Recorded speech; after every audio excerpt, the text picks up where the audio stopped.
Bonjour toi, je viens de présenter un nouveau message de la part de l'Éternel. Ce message s'intitule « Qui es-tu » Oui, qui es-tu? Le sais-tu? Et le vois-tu vraiment? Aujourd'hui, je commence cette vidéo par ce message. Un message très important de la part de l'Éternel. Alors sois sage et reçois. Parole de l'Éternel. Bon, il faut bien que tu comprennes cette vidéo, que tu réalises aussi ce que cela implique, que de voir ton cœur et de comprendre ce que tu es, ce que tu dois être. En moi, tu seras différent, et si tu vis comme les hommes t'incitent à le faire, tu seras différent de ce que moi je désire. La vie ici-bas n'est pas facile. Non, j'en conviens. Mais tu dois faire des choix, et parfois, tu fais pas ou tu fais les mauvais choix. Tu détermines à l'avance que tu seras ou ce que tu feras. As-tu deux personnalités? Qu'est de faire ma volonté certains jours et la tienne d'autres jours? Es-tu enfant de Dieu juste quand tu le désires, ou si tu es enfant de Dieu en tout temps et devant les autres? Comment es-tu? Comment réagis-tu?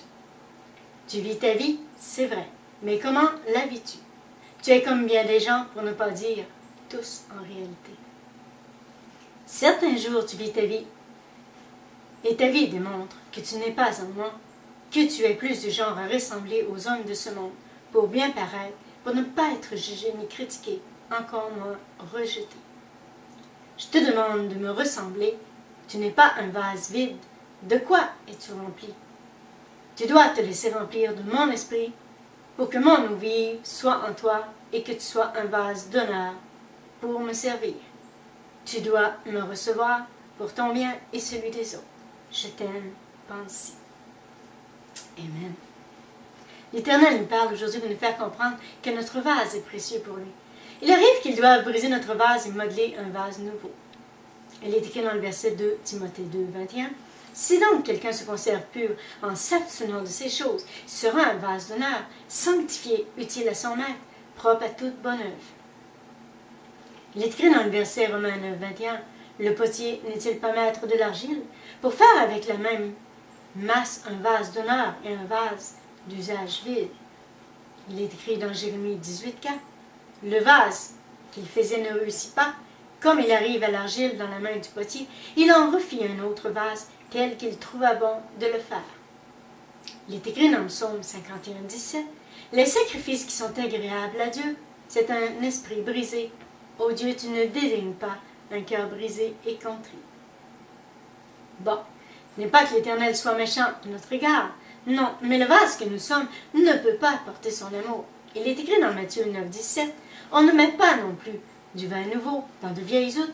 Autrement, les outres seront, le vin se répand et les outres sont perdues.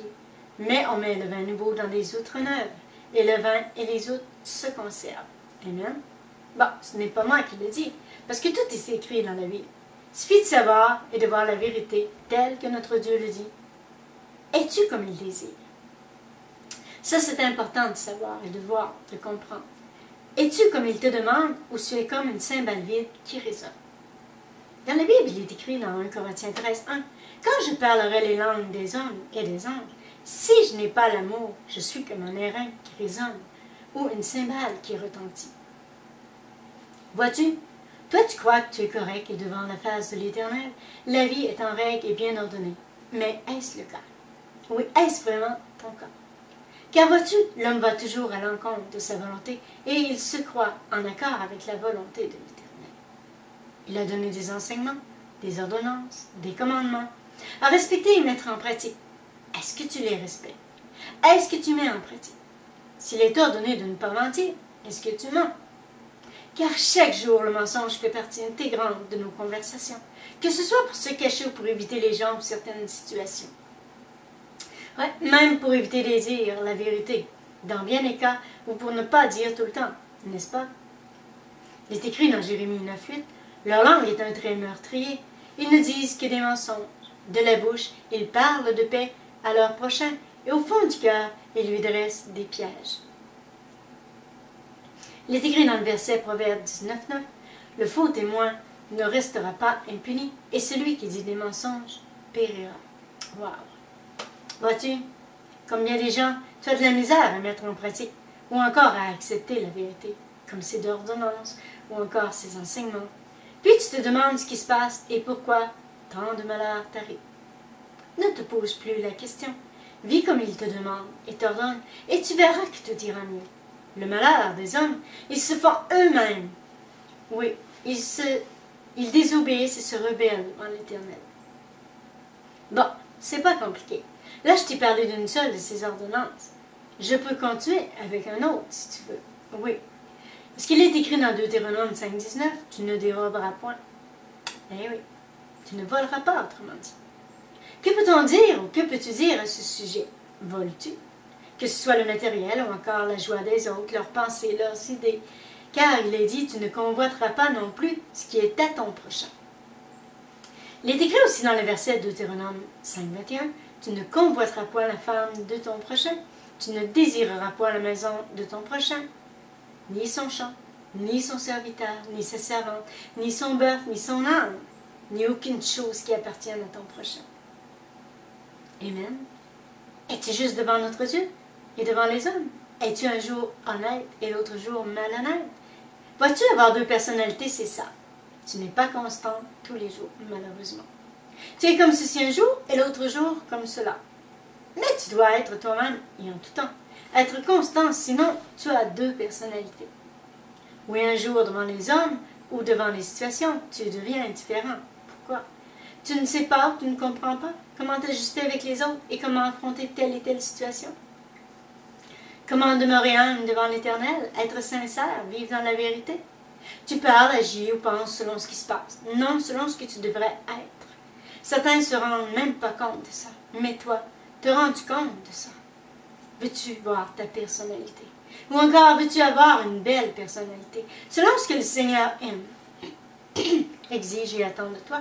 Écoute, le Seigneur nous laisse libre de choisir et il désire nous voir faire de bons choix. Oui, prendre de bonnes décisions aussi. Peut-être celui qui te conseille, mais aussi celui qui te corrige. Le veux-tu? Dis-lui, car dans ta façon de vivre, tu ne nous montres pas que tu veux savoir ou encore que tu veux être conseillé et supervisé en esprit par son esprit. Les gens voient lorsque les autres ont une double personnalité, mais ils ne voient pas la leur, ni qu'ils en ont deux personnalités. Pour ne pas offenser personne, je disais que de toute façon, si le Seigneur le dit, il serait surpris de voir qu'ils ont deux personnalités et que jamais ceci ne leur serait venu à l'esprit de le penser ou de le voir, ni de le comprendre. Sais-tu ce que c'est que d'avoir double personnalité? En as-tu une? Car maintenant que je t'en parle, tu dois commencer à comprendre où l'Éternel veut te conduire, car ce message est de lui. Il vient de lui pour te bénir. Alors reçois et comprends-le pour ton bien. Tu devrais prendre en considération ce que je t'explique aujourd'hui, à sa demande. Ce message est plus précieux que tout et il déterminera maintenant ta façon de mieux vivre, de te comprendre et de voir aussi. Tu pourras mieux mener ta vie selon les décisions et les exigences de sa volonté. Tu pourras aussi voir ce qu'il faut faire et dire, ou prendre de meilleures décisions et faire des choix selon ce que tu veux devenir, en tout temps et peu importe ce qui se passe ou les gens et les situations. Tu verras mieux ce que tu peux faire ou dire pour bénir les gens. Car si tu vis comme Jésus, tu béniras les gens. Si tu vis pour toi comme tu désires, ce n'est pas certain que tu les béniras. Il y a bien des gens qui voient leur attitude, par contre, ils voient très bien et rapidement celle des autres. Il est écrit dans Luc 6,41 « Pourquoi vois-tu la paille qui est dans l'œil de ton frère? N'aperçois-tu pas la poutre qui est dans le tien? » Moi, je ne suis pas là pour te juger, ni pour te critiquer, mais pour te préciser et t'enseigner concernant la vérité. Tu veux voir la réalité et ta réalité. Jésus me le demande. Le sachant, peux-tu prendre en considération que cela est important pour toi? Dis-toi que moi, je fais mes propres choix, que ma personnalité est importante pour moi. Mais toi, est-ce que cela est important aussi pour toi? Est-ce que ça compte pour toi? Peux-tu y réfléchir? Car ainsi tes journées seront différentes et ta manière de vivre aussi. Bon, aujourd'hui, je t'ai apporté des précisions. Je t'ai enseigné aussi sur ce que Jésus désire pour toi, mais sur ce qui est important pour toi. Oui, ceux qui disent aimer l'Éternel et vivre comme lui et pour lui, mettent en pratique ceci. Et ils comprennent ce message et ils ne pourront ignorer cette vérité et leur réalité. Moi, je te parle, je te montre la réalité Et Jésus te transmet aujourd'hui la vérité concernant la meilleure façon de t'aider et de te conseiller. N'oublie pas que Jésus était toujours le même. Il ne changeait pas pour un pour l'autre. Il n'était pas différent malgré les différences des hommes et malgré les situations qui se présentaient devant lui. Le Père demeure le même aussi. Que cela te choque ou pas, que tu aimes ou pas, il reste le même. Et puis, si tu ne veux pas changer, lui, il ne changera pas sa façon de voir les choses. La personnalité de Jésus était belle, malgré que les hommes ne voyaient que du mal en lui, alors qu'il n'avait rien de commun avec le malin. Il est écrit dans Jean 14,30 « Je ne parlerai plus guère avec vous, car le prince du monde vient, et il n'a rien pour moi. » Toi, as-tu quelque chose de commun avec le malin? Quoi? Alors tu vois maintenant quelle personnalité tu as, et quoi faire pour modifier cette attitude et ce comportement que tu as qui ne plaît pas vraiment à l'Éternel. N'oublie pas, l'Éternel voit ton cœur. Ne me dis pas que tu n'as rien de commun avec le malin, car tu le ferais menteur, Seigneur. Il est écrit dans le verset 1 Jean 1,10 « Si nous disons que nous n'avons pas de péché, nous le faisons menteur. Sa parole n'est point en nous. » Dans 1 Jean 2,4 « Celui qui dit « Je l'ai connu », qui ne parle pas, qui ne garde pas ses commandements, est un menteur, et la vérité n'est point en lui. » Dans 1 Jean 22 « Qui est menteur, sinon celui qui nie que Jésus est le Christ? Celui-là est l'Antéchrist, qui nie le Père et le Fils. » Dans 1 Jean 4,20, si quelqu'un dit « J'aime Dieu » et qu'il haïsse son frère, c'est un menteur, car celui qui n'aime pas son frère qu'il voit, comment peut-il aimer Dieu qu'il ne voit pas? Et dans 1 Jean 5,10, celui qui croit au Fils de Dieu a ce témoignage en lui-même. Celui qui ne croit pas en Dieu le fait menteur, puisqu'il ne croit pas au témoignage que Dieu a rendu à son Fils. Est-ce que ces versets te parlent? N'oublie pas qu'il te connaît, qu'il voit ton cœur, alors que toi, tu ne sembles pas le voir ni l'accepter, encore moins avouer cette vérité devant ta réalité. Même si je t'enseigne, je sais que je ne suis pas parfaite. Tu ne l'es pas non plus. Il est écrit dans Romains 3,23 « Car tous ont péché et sont privés de la gloire de Dieu. » Alors, on est tous sur le même piédestal, tout pied d'égalité, toi aussi. Personne n'est au-dessus de personne, personne n'est parfait. Puis si tu décides de modifier des choses en toi face à ce que je te dis aujourd'hui, retiens ceci. Il est écrit dans le verset Jacques 1,4 « Mais il faut que la patience accomplisse parfaitement son œuvre, afin que vous soyez parfaits et accomplis sans faillir en rien. » Il est écrit aussi dans le verset Matthieu 5,48 « Soyez donc parfaits comme votre Père céleste est parfait. » Le veux-tu? Bon, encore là, ce n'est pas moi qui le dis. La Bible nous le précise et l'Éternel nous l'ordonne. Sais-tu ce que c'est que d'ordonner et d'obéir? Alors obéis-tu? Et sinon, pourquoi? Quelle est ta raison et ton raisonnement? Est-il valable pour désobéir et ne pas te soumettre devant l'Éternel? Ne te fie pas à ta sagesse, à tes idées préconçues, car il est écrit dans le verset 1 Corinthiens 1,18 « Car la prédication de la croix est une folie pour ceux qui périssent, mais pour nous qui sommes sauvés, elle est une puissance de Dieu. » Il est écrit dans 1 Corinthiens 2,14 « Mais l'homme naturel n'accepte pas les choses de l'Esprit de Dieu, car elles sont une folie pour lui, il ne peut les connaître, parce que c'est spirituellement qu'on en juge. » Il est écrit aussi dans 1 Corinthiens 3,19 « Car la sagesse de ce monde est une folie devant Dieu.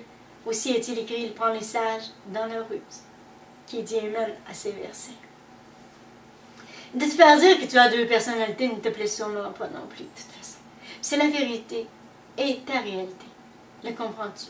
Et que même si tu le comprends, que tu dois faire attention chaque jour et changer pour t'adapter à la vérité et aux circonstances de la vie, selon ce que l'Esprit de notre Dieu ordonne et exige de toi aussi. Tu as bien des idées en tête au moment où je te parle, sûrement. Oui, ou encore tu ne veux rien savoir ni rien entendre. Tu ne te forces peut-être pas non plus pour comprendre. Comprends-tu que je te dis la vérité? Certains ne veulent pas changer. Es-tu comme eux? Certains se croient corrects et à l'abri. Es-tu comme eux? Prends en considération que je suis là juste pour t'aider et t'enseigner, afin que tu vois et que tu comprennes que ce qui est important aux yeux du Seigneur Dieu devrait l'être aussi pour toi. Oui, ta personnalité est importante pour lui, mais l'est-elle aussi pour toi? Si cela n'est pas important plus qu'il faut que tu comprennes que ceci est aussi la cause du pourquoi tu as des problèmes. Oui.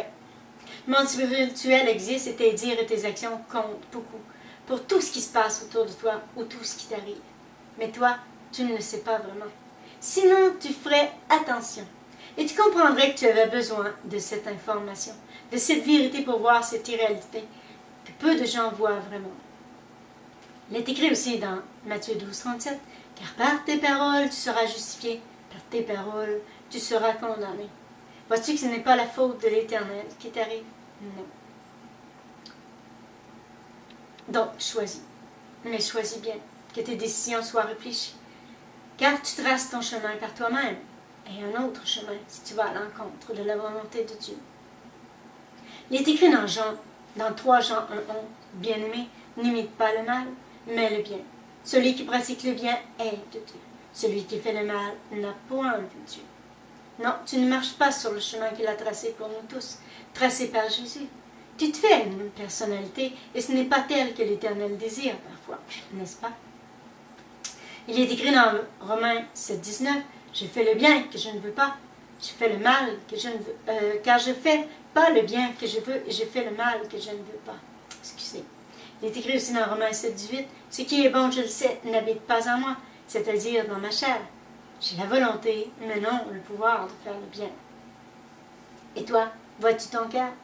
Tu dois faire de ta vie une vie selon les critères qu'il exige, selon les ordonnances et les enseignements que l'Éternel nous a laissés. Le père de famille est là pour éduquer son enfant. Mais toi, étant l'enfant, est-ce que le père spirituel a le droit de t'éduquer, de t'enseigner, de te former, de te corriger? Dans Proverbe 3,11, il est écrit, « Mon fils, ne méprise pas la correction de l'Éternel, ne t'effraie point de ses châtiments. » Proverbe 15,32 nous dit, « Celui qui rejette la correction méprise son âme, mais celui qui écoute la réprimande acquiert de l'intelligence. » Proverbe 6,23 nous dit, « Car le précepte est une lampe, et l'enseignement une lumière, et les avertissements de la correction sont le chemin de la vie. » C'est écrit dans Proverbe 10,17, « Celui qui se souvient de la correction prend le chemin de la vie, mais celui qui oublie la réprimande s'égare. » Il est écrit dans Proverbe 22,15, « La folie est attachée au cœur d'un enfant, la verge de la correction s'éloignera de lui. » Qui dit amen à ces versets? Bon, j'ai parlé du sujet que plusieurs ne voient pas, ne s'interrogent même pas. De toute façon, mais celui qui veut vivre pour l'Éternel doit le voir et le comprendre.